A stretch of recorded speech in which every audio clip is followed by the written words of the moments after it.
All right, this time we'll finish up Greece and try to get us to the next section. All right, this time we'll start with the big war that breaks out between Sparta and Athens. Because basically Sparta and Athens will try to keep control of their alliances, and they'll use it to start a civil war against each other. And that will become known as the Peloponnesian Wars. This big word here at number 2. And you can see they go on for a long time. And we'll talk about the long-term results of that war going down into the late 300s. So we've seen this map several times already. This is a map of the two different kinds of alliances that the Greeks brought together to defend themselves against the Persians. So in yellow, you have the Athenian-led alliance of navies, cities that have warships, basically, and they are used to fight against the Persian navy, where they eventually win at Salamis, led by the Athenian generals. The land armies are these cities in the red areas, and they usually contribute land soldiers, armies, to fight against the Persian armies, most famously at Thermopylae. And when those victories, when the Greeks are eventually victorious in 479, and the Persians agree to basically march all the way back around and go back home to the Persian Empire, the two cities, Sparta and Athens, have to decide what they want to do about their alliances. Pretty quickly, the Spartans want to go back home. Their soldiers want to go back home because they're afraid of slave revolts in Sparta itself. So they go back to Sparta to kind of secure their own homeland, their own territory. Athens calls a meeting of all of their allies, all of their naval alliance here in yellow, and to debate whether or not to continue the alliance. The Athenian leaders argued that the alliance should be continued just in case the Persian army attacks again. So they say we have to keep our navies together and be ready just in case. A lot of the cities don't want to do that because it's expensive. But Athens gets a vote in 479 amongst the cities, and the cities vote to agree to keep the alliance around. From that point forward, for about the next 25 years, Athens is increasingly intimidating the rest of the cities to keep them in the alliance. The alliance starts off with like 150 cities in 479 after the Persians are defeated. A lot of cities don't want to stay in it, but the vote happens, and so they're kind of bound to it. But Athens starts to increase the tax rates on other cities. And in, I think it's 454, they moved the treasury, the kind of group treasury, from the island of Delos. So it's called Delianly, named after that island. They move it from Delos, and they take the money and put it back in Athens, which outrages a huge amount of these cities. And the cities openly start talking about this is no longer an equal alliance of all of these cities, but it's really Athens pushing everyone else around and controlling everybody. So they openly start calling it Athens Empire. And some cities want out. So some cities declare that they're no longer going to pay the taxes or contribute boats or soldiers anymore to this. And Athens takes an opportunity to attack one of those cities, one of its formal theoretical allies called Milos. Down here on this island is not represented on there's not a label on it for the map, but it's down here. Athens takes the whole imperial navy, all the other cities' boats, and attacks this one city, conquers the city, and destroys it. Just burns the city down. As an example to the rest of the cities, and you don't mess with us, you don't complain, you don't get out of line, and you definitely don't think about leaving this alliance. Does that make sense? So at that point, it's obvious that this is an empire and that Athens is pushing everybody around and demanding that they continue to pay the taxes and whatnot. And a lot of the rest of the cities are afraid because look what happened to that one that actually tried it. Does that make sense? So they're intimidated.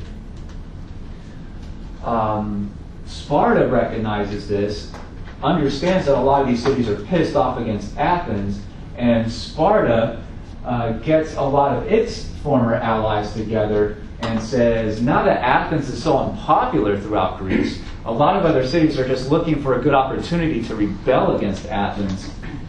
Why don't we start some wars against Greece, or against Athens, and try to drag Athens down to the point where a lot of the other cities will be willing to leave and basically destroy Athens' power in the world.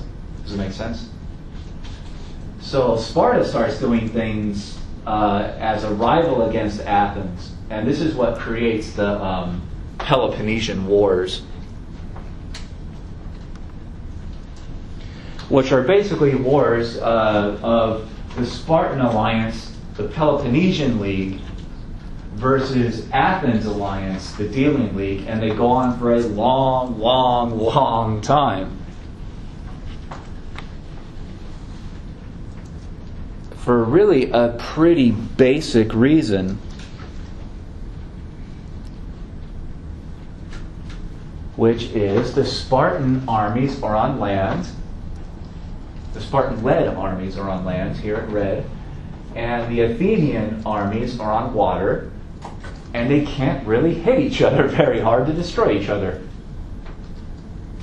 They're not fighting on the same territories. Does that make sense? They just can't get at each other.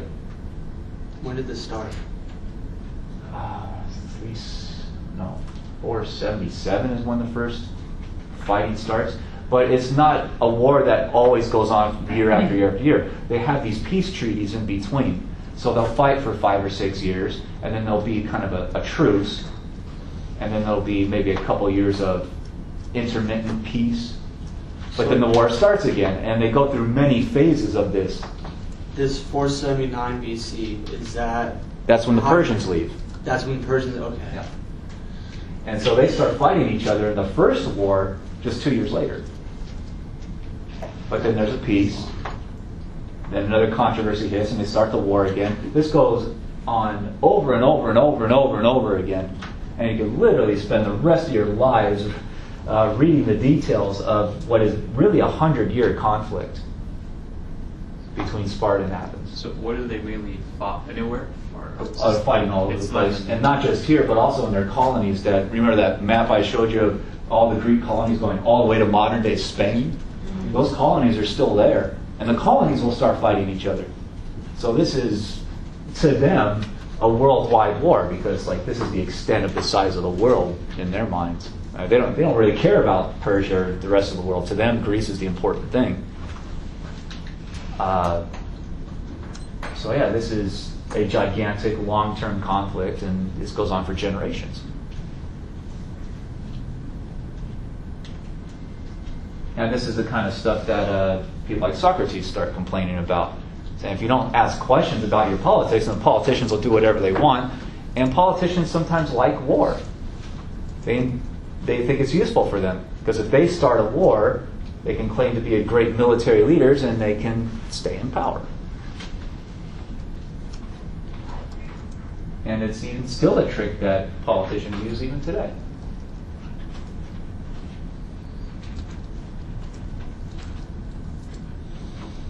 So even in the Athenian democracy, they keep voting to go to war over and over and over again, even though eventually it's going to destroy them. Does that make sense?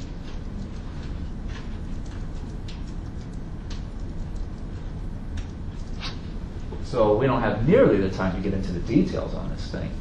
That would be like trying to explain all of World War I and World War II and the Cold War in an hour. It's impossible. You spend the rest of your life studying the details of that stuff. And we don't have a lot of time in these kinds of classes, so we're sticking to kind of the highlights of it. Does that make sense? Yeah. So this is like studying the entire 1900s of conflict. And it's difficult to do, but that's what scholars do. They go into the details and decipher the speeches made, or at least the transcripts of the speeches made in Athens and Sparta, and try to figure out what politicians were making what deals. And that's what scholarship is. So this conflict has been studied for a long time, really ever since it got going. There's important historians living in Greece at this time who start writing histories of it, even while it's happening. So this thing's been studied for 2,000 years by our time. Over 2,000 years, 2,500 years. The Spartan battle plan is really pretty simple. The Spartans figured, well, we have a land army. Athens is located on land, so why not take our army and just march out of Sparta and go to Athens, invade Athens, conquer the place, and win the war. And they will try this a few times. The biggest invasion of the area around Athens hits in 430.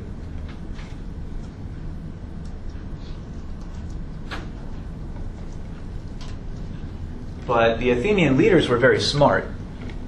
Right when the Persians left in 479, the Athenian leaders, Themistocles especially, was so smart that he understood that this long-term conflict with Sparta might happen. And so very quickly, to show you Athens on a kind of closer map, the city of Athens isn't exactly on its coastline. It's kind of inland a little bit from the ocean. And their major port city is called Piraeus. So Themistocles' strategy to defend Athens against invasion was to build giant walls around the city of Athens. But just walling up your own city isn't going to help you, because if an enemy army kind of takes over the countryside around the city, all they have to do is just wait for you to starve to death or surrender. So Themistocles' plan was to also build big walls around the port city, Piraeus, and then build basically an umbilical cord, walls that would protect territory between the two. Because Athens has a huge navy, they can send their boats out all over Greece and buy or take food and whatever they need, bring it into their port city, and then just put on wagons and hide behind the walls and get it into Athens itself. Does that make sense? So the Athenian leaders realized that this could be a problem for the long term. And by the time the invasion hits, the big leader of Athens is named Pericles. And his military strategy, when the Spartans start to invade, is to simply hide in the city. And the Spartan army comes along and surrounds the city, but cannot get through the walls. They attack the walls every once in a while. The Athenians can fight them off because the walls are real big.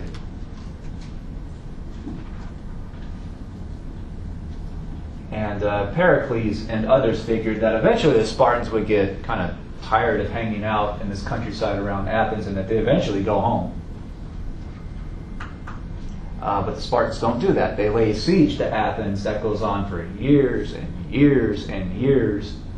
And the Spartans, the Spartans are the most powerful army in Greece, and everybody knows it. So the Spartans try to figure out anything they possibly can to convince the Athenian land army to come out and fight. Because if they do, everyone estimates that the Spartans will just kick the crap out of them and they'll win the war. So the Athenian army, the Athenians don't want to come out because they'll be slaughtered, and they pretty much know it. And the Spartans have to figure out how to get them to come out. So what do? Build a horse. Build a horse? That's not going to work. The Athenians aren't going to fall for that. But the Spartans, number one, they burned down the Athenian countryside. They just start wildfires that just ravage the place. So they burned down all the Athenian farms in the area, figuring that might piss them off enough to come out and fight. It didn't. The Spartans then figured, maybe the Athenians will starve to death, but they don't, because they can get their food into the port. Huh? Well, they have a coast, they have water. Yep. They Yeah. Yeah. That's a long wall. It is. Is it still there? No, not today. No. It's about 10 miles long or so. So was he a general? What was he? In Athens, politicians are generals also. The assembly, if you're one of the big speech makers and you have this great battle plan for an invasion, just as like an average citizen, then they'll appoint you to be the leader of the invasion and make you a general. So generals aren't always guys who like have risen up and served in the army for a long time just by being sown with an idea. So he's like technically a general and a politician and an average citizen, and you get a mix in Athens. Another thing that the Spartans do is they take dead people who have died of plague, disease, and they launch them over the walls into the city to try to spread disease in Athens itself, figuring that if the plague hits in Athens, then they'll definitely come out just to escape the plague.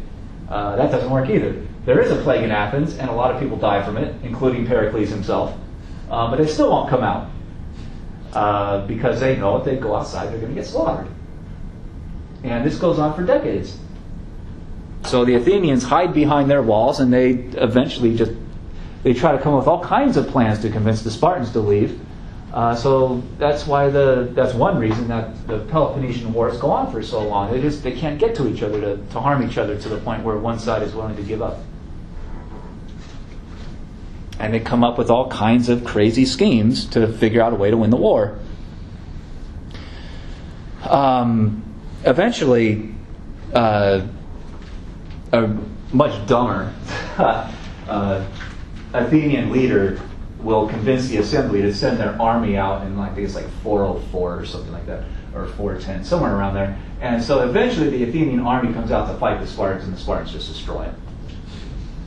So after 25 years of this, Athens eventually loses the war.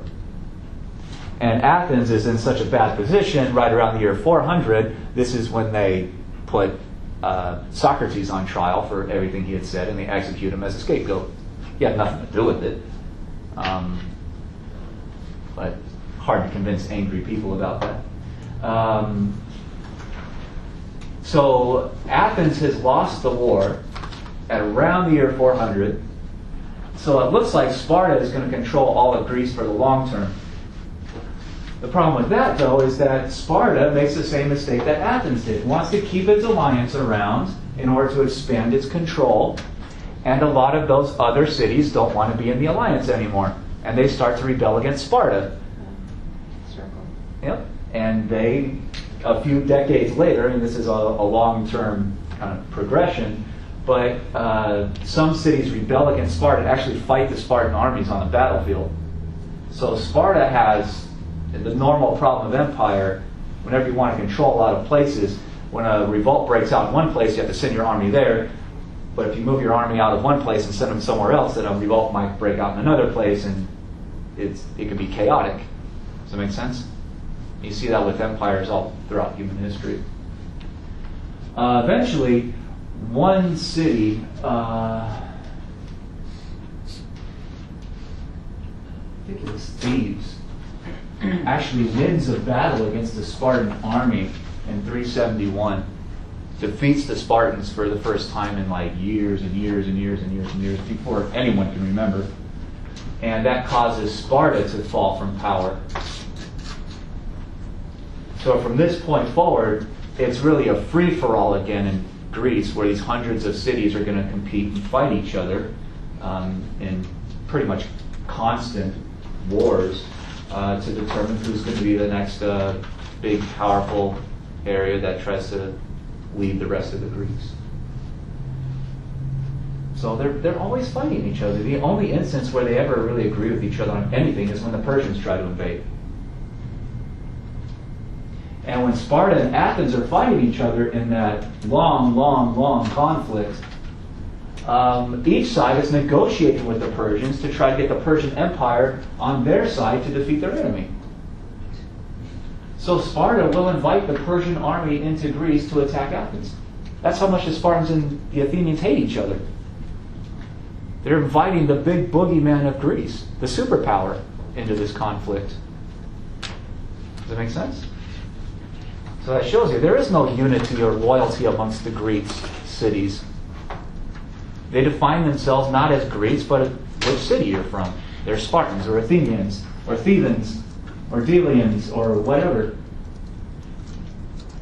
And some of them are even willing to take the risk of inviting the giant Persian army in to defeat their enemies. That's a big, big risk that sometimes goes very badly in human history. And we'll see some instances of that throughout the rest of the semester. So, questions about the Peloponnesian War at all? Nope. But again, that's skipping past 80 or 100 years of detail in order to get to this point, at least that quickly. And there's very little personal loyalty of Greek politicians from many, many cities. And my favorite guy to talk about is this guy named Alcibiades. He has a political career that starts in Athens that is so kind of soap opera-ish. It's almost a comedy. He does things that seem insane. But he was a famous politician. In 430, right around the point where the Spartans are invading Athens, or trying to invade Athens again, Alcibiades belongs to a kind of informal political group, almost like a party, that is a very pro-war kind of ideology. And most of the Athenian people are sick of this conflict, and they often want to vote to come up with a peace treaty with Sparta to end the wars. No, was Sparta democratic around this time, or? No. Well, they have their polis, but that's about it. But no, they're a monarchy. Almost all the other Greek cities are monarchies. I mean, Athens is like the one democracy in 1,000 cities. But he's a well-known, he's young at this point, but he speaks very powerfully at the assembly. So he gets a lot of people that agree with him, so he becomes a kind of political leader in Athens. But a lot of people at the assembly want to negotiate peace with Sparta. He's a pro-war politician, so he doesn't want peace. And he realizes if a peace treaty is eventually negotiated, that he won't get credit for it, because he wants a war, right? So if a peace treaty is signed and is successful, that's really only going to make other politicians famous. Does that make sense? He's not going to get credit for that.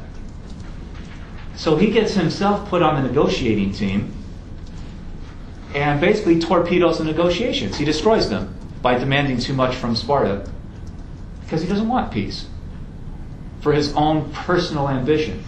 He wants to still be the most famous politician in Athens, so he wants to destroy the peace process. Does that make sense? To harm his political enemies. Even though a peace treaty is probably in the best interest of his city. Does that make sense? He doesn't care about that. He cares about his own position within the city. So the peace negotiations break down largely because of his demands. And the war is on again. And he comes up with an interesting idea for how to attack Sparta and win the war. He proposes that Athens sends part of its navy, the Delian navy, over to Sicily, which is a city in what is today Italy. It's a Spartan colony. And he says if we attack the Spartan colony and do damage to it, that could hurt the Spartan economy so much that Sparta will give up, will surrender in the war, and will win. So he comes up with this intricate battle plan, how many ships and soldiers he needs, when they're going to attack, and all this kind of stuff, how many supplies they need, on and on and on. It's his idea. And the assembly votes for it. They vote yes, and since it's his idea, they vote to make him the general in charge of the invasion. Does that make sense? So they're building their fleet, they're getting ready to invade, and the night before the invasion, in the middle of the night, a bunch of apparently very drunk guys in Athens kind of go crazy in the center of the city, and they attack a lot of statues of the gods that are said to protect the city. They deface the statues, which is, if you're going to launch an invasion and you're superstitious, that's like the last thing you want to do. Does that make sense? No? So the morning, the sun rises. People ask Alcibiades if he knew anything about the damage to the statues, and he said no. His invasion leaves, all the boats leave, they start sailing towards Sicily to attack. And while the boats are en route going toward Sicily, the assembly votes to bring charges against Alcibiades for leading the group of guys who defaced the statues. Basically, a rumor spreads that since it was his last night in town, he and his friends went out and got really drunk and did all this damage.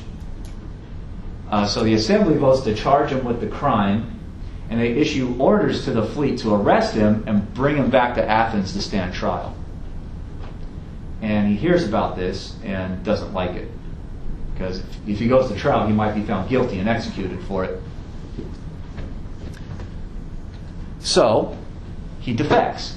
He leads his own invasion and goes to Sparta on a secret boat. His fleet is still moving towards Sicily. He goes to Sparta to escape being captured and charged with the crime. Does that make sense? And Sparta is the big enemy. And he arrives in Sparta and goes to their government and says, guess what? I hear there's going to be an invasion of Sicily. How do I know this? Because I planned it. I know the details of it. I know where and when it's going to hit. I know how the invasion is going to go. I know all the details. And he has such good information that the Spartans take him in and make him a Spartan general to defend Sicily against the invasion he planned. Wow, he's smart. Yep. So the invasion hits, and guess what? Who wins? The Spartans do, under his leadership, because he knew their battle plan, because he designed their battle plan. Right? That's a smart move. Yep. And now he's a famous general in Sparta. So he returns to Sparta after the battle, a great hero.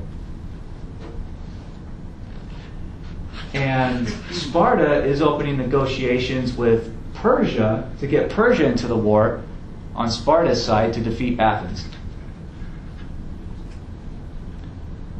So Alcibiades is kind of negotiating with the Persian leaders to do that. At this point, he comes up with a plan to invade Athens, but a rumor breaks out that he has seduced the Spartan king's wife, the queen of Sparta, which is like a big mistake. I mean, people are killed for that, tortured to death for that. So when that rumor spreads, now he wants to get the hell out of Sparta because he'll be killed. But he can't go back to Athens because they hate him. So what does he do?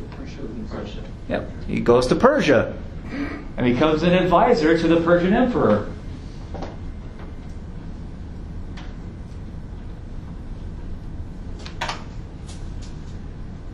And he tells the emperor, I have an idea for how Persia can take over Greece. He says, I'm from Athens. I know what the people in Athens are like. Why doesn't Persia form an alliance with Athens to defeat Sparta in their war, destroy Sparta's power, and then Persia can just kind of take over Athens and therefore own all of Greece? But the Persians don't really trust them for some reason.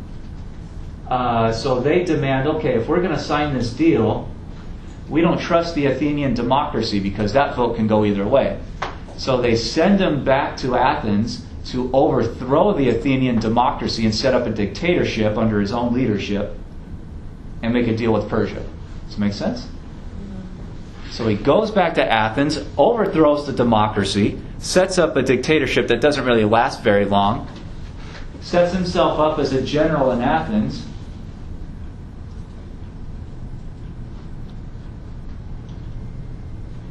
but the Persians distrust him so much that the Persians declare war against Athens while he's leader of Athens, and now he has to defend Athens against Persia.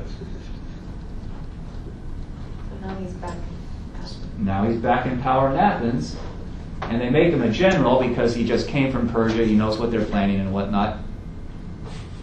And when Persia attacks an area in Athens Empire, historians believe that he kind of took the day off and he allowed his most trusted lieutenant to go out and lead the battle. And that lieutenant lost the battle. So now Alcibiades is humiliated. He's back in Athens and they choose to ostracize him because they can't trust him. They don't know who he's really working for. So they kick him out of the city, they take down his dictatorship and get their democracy back. And he is kicked out of Athens at this point in 406, and he's never allowed back in. He goes north and he never makes it back home. But I mean, this is 25 years of this madness. It's crazy he survived that. Yep. They killed him. But he survives because he's a very underhanded kind of guy. He's willing to change sides at the drop of a hat. He has no loyalty. He doesn't care. He only cares about himself. Shows how much they hate each other. Yeah, it also shows how much they don't trust each other and how they're looking for any little advantage in this very long-term war to figure out how to win. I think in the beginning he knew how deceitful they were too. Yep. That he was trying to play mind games with them, try to see how far he can get. Yep. But he's also one of these kind of Greek politicians that doesn't really have a lot of self-control, apparently. And he gets drunk and destroys things. He seduces dangerous women. Yeah. He's doing all kinds of things, overthrowing governments. It's just anything he feels like doing. So he becomes kind of the poster boy for disloyalty in Greece. So when he invades, when they go to that whole Sicily thing, is that like a city in Sicily, or is that like Syracuse? Sicily is a city in what is today's southern Italy. Oh, okay. Or So it's it's an not Sicily island itself. in southern Italy with some big cities on it. It's owned by Sparta at that point. And Italy is not a unified country for a long time. The Romans will unify it for a while, but after the Roman Empire, Italy doesn't become a country again for 1,300 years. Are the Romans descendants from the Greeks? No, in a way? they're Italian. Italian. Yeah, we'll get to them after the They test. say they come from like Trojans, like some way. There's Them in Carthage or something. Yeah, well, we'll get there. The Romans, they'll basically conquer all the useful places in Europe to conquer, including Greece, eventually. Makes Rome better. What makes them better? Yeah. They're more strategic in a lot of ways. They fight wars that they are very confident in winning, and they annihilate their enemies to the point they're never a threat again. It is, over many years, they take over a lot of lands.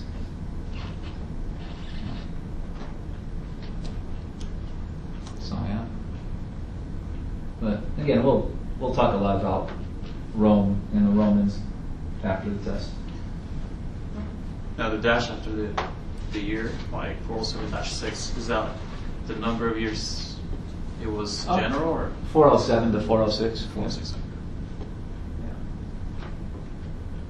So Alcibiades has a long and winding political career with many deceptions and many changes, and it's a soap opera. I mean, you couldn't make just one movie about this guy, right? Today it would be a trilogy because they make trilogies out of everything. Maybe a TV show. He's a traitor. Yep. So yeah, maybe they could make a TV show out of him. One of those HBO series or something on go for a long time and get into the details. Which some historians tell me who know the details of, say, Rome or early modern England or some, they tell me they're actually pretty accurate, well written, sometimes by historians themselves, experts in the field. But I don't ever know the details enough of those histories to judge them for myself. All right. Questions about Alcibiades? But that's what I think of him as most famous for, just as symbolizing the disloyalty and distrust amongst all these cities during these conflicts. All right. So by the 370s, 360s, Athens has fallen, is not the most powerful city anymore. And in the 360s, Sparta has fallen also. So neither side, for the long term, really wins the war and dominates Greece. The Peloponnesian Wars really drag both of them down, which is something you get with long-term wars between countries. Even the winners are often so damaged that they lose control over places that they had dominated for the long term. It's the same thing with like World War II or 30 Years' War and all these other conflicts. And often when a dominant power kind of falls by the wayside, it creates what we call a power vacuum. That a lot of the Greek cities are just kind of used to having these two dominant areas, and when they're just kind of fall down to the level of everyone else, there's an opportunity for other cities to try to take over. Does that make sense? Like ISIS. Yeah. ISIS today, the so-called Islamic State, has risen in what's been called the power vacuum in Iraq and Syria due to their own internal civil conflicts.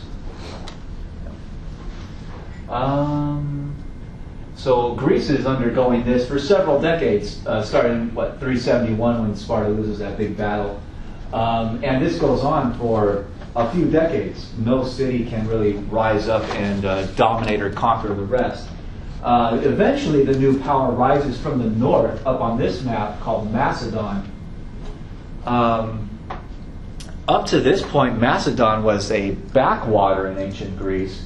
It was a place that was known or thought to be very uncultured, uneducated, almost kind of on the edge of being barbarians. So they're not seen as like full-fledged Greeks for a long time. Macedon doesn't have a big military power. Macedonia is kind of split up between many different rival tribes for power and land. So Macedon is kind of like, seen as like the Ozarks of Greece, basically. These are, uneducated people. They don't know how to read or write. They have like 3 teeth left, and they're dirty people, and all that kind of stuff. You ever heard about the Ozarks in the United States? No? They're kind of in kind of southern Missouri and Arkansas, places where you don't have a lot of education. They didn't even have electricity for a long time. Like one of the last places to get electricity. Huh? I said they said that it was gave up coming to California. Yep. There was a movie that came out maybe 10 years ago now called Winter's Bone. Never heard of it. You should watch it if you want to get a decent idea. They shot it in the Ozarks, and it's based in this kind of Ozark society. And there's like no jobs, and no one reads, and there's like no heat. People have to burn wood in their fireplaces for heat because they don't have heaters in their houses, and everyone's poor. The only big businesses around are like drug dealers. So, I mean, that's a good representation of the Ozarks today in American society. And basically, Macedon was seen as that by the other Greeks. They're like these backward hillbilly type people. You aware of this kind of stuff? No? No? Not really. Okay. Well, it's close to us. I live up in high desert.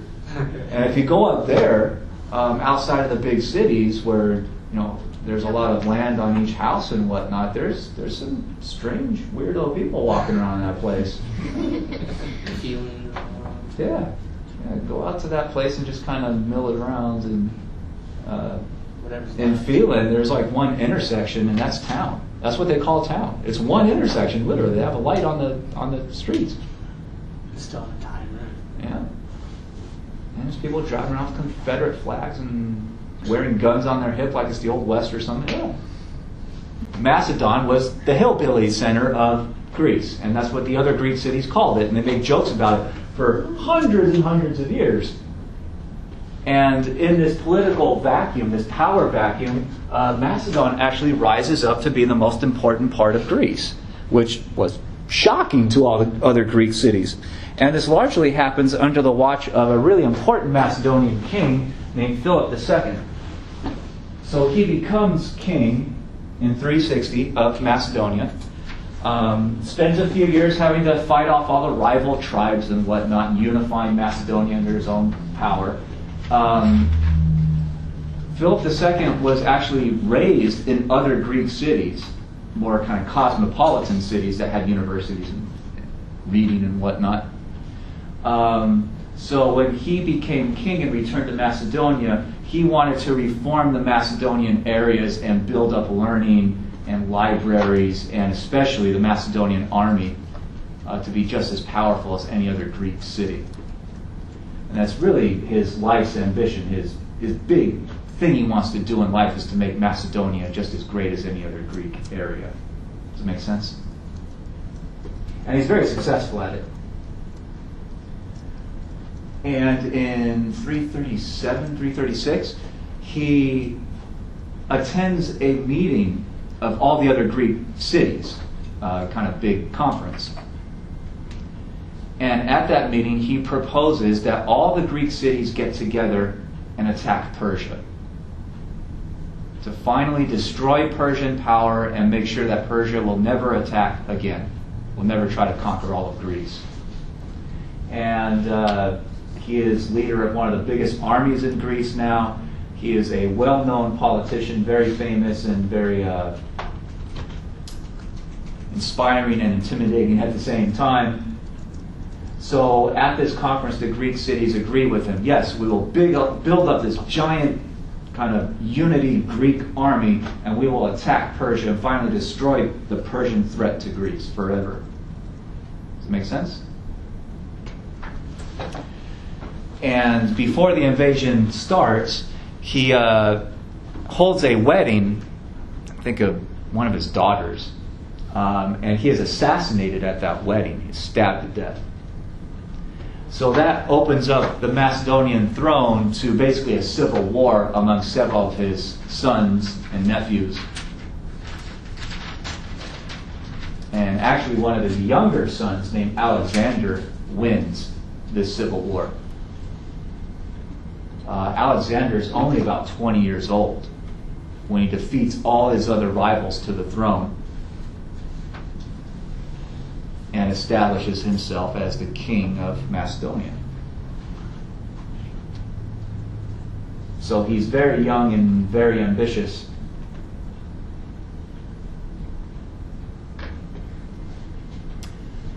And Alexander wants to continue his father's ambition in attacking Persia.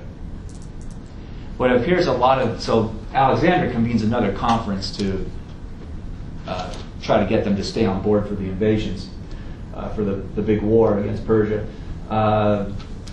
When he gets together with the leaders of the other cities, a lot of them try to back out. Because it appears a lot of them were actually afraid of Philip II, and that's why they voted with him. So now that he's gone, they think it's a good opportunity to get out of this. And a lot of them are worried about attacking Persia. But Alexander won't have it. He demands that they stay in the alliance. And he threatens any city that tries to back out. And when Thebes tries to back out,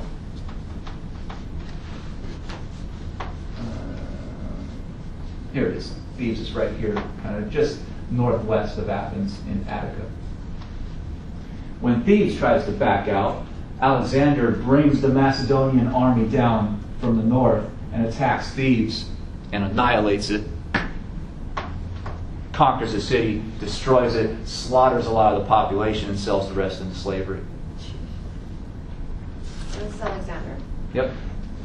So was all that getting solidified under Philip, or was that all like? Not all of it. I just like this map because it's a little bit different from the others, and it shows where Thebes is. Yeah. So I don't pay attention to the different coloring on the map. It says something down here. Macedonian kingdom and something.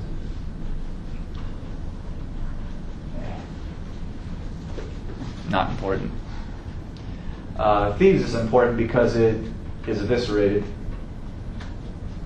And the rest of the Greek cities fall in line quickly behind Alexander because he has proved that anyone who backs out is going to be annihilated. So they quickly meet at another conference and say, yes, we love this invasion idea, let's all go for it. Probably mostly because they're afraid. So Alexander will lead the invasion. And Alexander becomes a very famous general. He doesn't just stay home in Macedonia and write letters or something and issue orders. He goes with the soldiers, and he became very well known for this. And in the initial attacks, he doesn't just sit, way up in some kind of camp or something and watch the battle happen. He's out there with the troops on the front lines of the battles, leading the troops. And the troops love him for it because he's sharing their danger. He has personal bodyguards and whatnot to try to help him, but he's taking on a big personal risk. And he is kind of romanticized for it. He's talked about it as like this giant Greek hero, and he is a very smart general also. He's very good at studying the weaknesses of his enemies and figuring out how to exploit them and destroy the enemy armies, or at least force them into retreat. So he wins battle after battle after battle after battle, and he has poets and musicians follow him from battle to battle so they can write great things about him. So he's paying artists to make propaganda to be sent back throughout the rest of Greece to talk about how great he is all the time. Does it make sense? And he becomes known as Alexander the Great for the propaganda reason, and also just because of the general level of success that he enjoys. They launched the attacks against western Anatolia and win battle after battle after battle, going all the way to this place called Issus in eastern Anatolia. So they conquer the whole peninsula from Persia. And from there, Alexander appears to have a big decision to make. He really wants to go further east from there and go right down into, on this map called Persia, which is, it's all Persia at this point, but this is the Persian homeland, the big cities. He really wants to go there first and overthrow the entire Persian Empire and just take control of the whole thing. He worries, though, that if he sends his armies further east, that the Persian province in Egypt will launch a kind of backdoor attack against Greece. Does it make sense? And kind of cut his power off at the knees. So he decides instead to send his invasion south along the Mediterranean coastline, conquer all these areas, and then go into Egypt from there and conquer Egypt. And a lot of these places don't really like the Persians very much anymore, because the Persians have been overtaxing them and oppressing them for a long time. And especially the native Egyptians seem to be looking for any good opportunity to get rid of the Persians. So Alexander rides in and dresses himself up like an old Egyptian pharaoh and promises to give the Egyptians a certain amount of independence. And so the native Egyptians rise up with the Greek armies to overthrow the Persians. Does it make sense? So they figure that being ruled by the Greeks will be a better deal for them. Maybe they can eventually revolt against the Greeks and rebuild Egypt again. So he wins a series of battles in some of the biggest, especially northern Egyptian areas, builds a new city that he calls Alexandria, after himself. He has an ego. And he'll build other Alexandrias all over the places that he conquers. So he names many cities after himself. Eventually even names a city after his favorite horse. So that's him. But he has himself proclaimed the new Egyptian pharaoh. And he rebuilds his armies with Egyptian support. And these are the armies that will eventually turn east and start marching eastward into old Mesopotamia to start attacking the Persian homeland. And the biggest battle appears to be at Gaugamela, which ends up being just a giant bloodbath between the Persians and Alexander's kind of patchwork armies of all kinds of different peoples. Neither side can really be said to have won it. It's just horrific. But the Persian armies retreat back into their own homelands, and that opens up Babylon, the city of Babylon, to a Greek invasion. So they hit Babylon first, win there, rebuild their armies again, and then go eastward into the Persian homelands. And at this point, the Persian emperor is assassinated by his own generals. They basically don't trust him, and they're looking to get on Alexander's good side because they see the end is near. And Alexander's armies march into Susa and then pass Argod and overthrow the Persian state. And Alexander is basically declared the new emperor over the whole thing.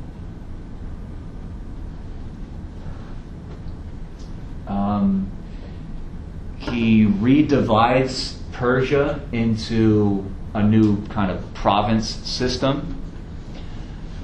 He assigns, in order to try to keep control, he assigns, a Persian civil governor to every province that he's conquered to try to keep the Persians happy with them so they don't try to start a revolt against him at some point.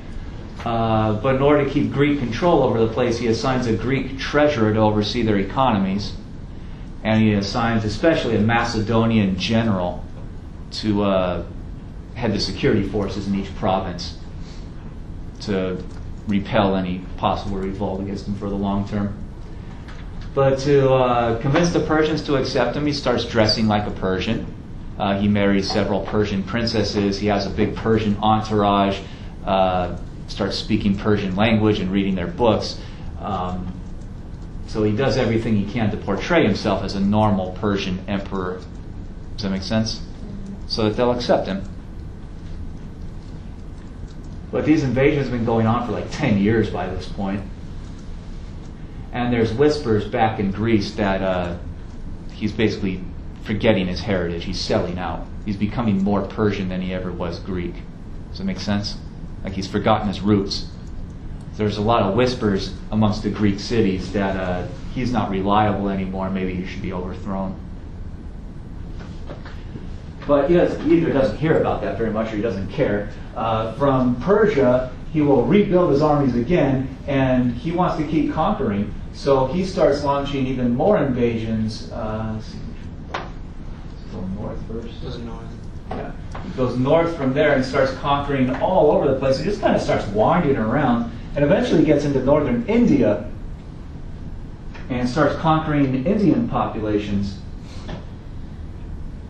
And as he gets into the kind of Indus River Valley, that's like the extent of the known world to any Greek person. They didn't know that there's anything on the other side of these mountains, the Himalayan mountains. They thought it might be the end of the world. So he's conquered everything that the Greeks have ever known. So he views himself as, emperor of the world, basically. His troops eventually get sick of all this. It's been like 12 years. They want to go back home. So they eventually convince him, maybe threaten him, to eventually turn it around and start going back home to Greece. Because they want to get back to their families and whatnot. So he starts another route to get back to Babylon and then go home from there. But he wants to continue conquering, so they don't retrace their steps. They take a different route. They take the scenic route.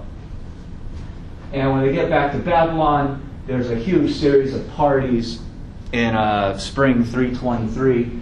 And the story is that he gets into a drinking contest with a lot of his friends in Babylon and gets so amazingly drunk that it weakens his body and he gets a fever and he gets sick. And he's only something like 32, 33 years old and he dies. So this is the extent of Alexander the Great's empire at his death. And was it 323? Somewhere around there. And it's really pretty unbelievable. If you recall that the Greeks have been fighting amongst themselves just in a series of islands. That was their whole world for thousands of years. And 10 years after he's in control, he conquers all this. So he has done things that some other Greek politicians may have dreamed of somehow, but it was never really within reach, and he just goes out and does it. It's really very impressive. if you think that invading and conquering and killing is a good, honorable thing to do. He definitely did. How old was he when he died? Huh? How old was he when he died? 33? 32, somewhere around there. I heard he died of malaria. There's all kinds of different stories. There's also rumors that he was assassinated. So, yeah. But historians have had a very difficult time proving any of that. The legend, though, is that he kind of got into this drinking contest and got sick and died. But either way, he died. So they say don't drink wine when dead. Well, not just wine, but don't drink a lot of it day after day after day for like a week. Isn't it like sedative, like that drink that they used to drink before? It's like I don't know, that word. I don't know. Depends on the drink that you're talking about. I don't know. But now that Alexander is dead, he didn't leave behind much of a will or a plan or anything for what should happen to him in case he dies. I mean, he's a young guy, right? So he didn't really have a big plan. So his provincial governors and whatnot, his imperial leaders really get together and they try to figure out how to keep this. I mean, this is a multinational place now that he's conquered. And their basic decision is to split it up into provinces and let the Egyptian leaders run Egypt and let the Babylonians run Babylon and the Persians run Persia and on and on and on. Let the locals run themselves, and they'll all contribute to like an imperial treasury, and there'll be like a general imperial government from Macedon that will try to run the whole thing. But very quickly, within just one generation after his death, it all falls apart. I mean, the Egyptians declare independence and they break away. And then the Persians do the same, and then the Indians do the same. And the whole thing falls apart. The Greeks can't even keep control over Greece. The Greek cities start rising up in rebellion eventually. So the whole thing that he, quote, unified falls apart. And in the ancient world, unifying something, textbooks will often say unified as like a really nice word to use. Unified usually means terrorize and kill and conquer, right? A lot of these people don't willingly join Alexander's empire. They're destroyed. And they're intimidated. They're terrorized to the point where you can either join us or die. And it's not a big, difficult choice to make usually. Does that make sense? Yeah. So what is this? 310. I don't even know if that year is accurate for this. I'd have to look it up. So questions about Alexander or his empire or what eventually happened to it at all? He didn't have heirs, did he? Or? Not really. I mean, he had a lot of wives because he marries into every royal family of the places that he conquers. So he's got wives and he's got kids, but there's no like one that was designated as heir to the throne. Or at least was strong enough to hold on to that position after he died.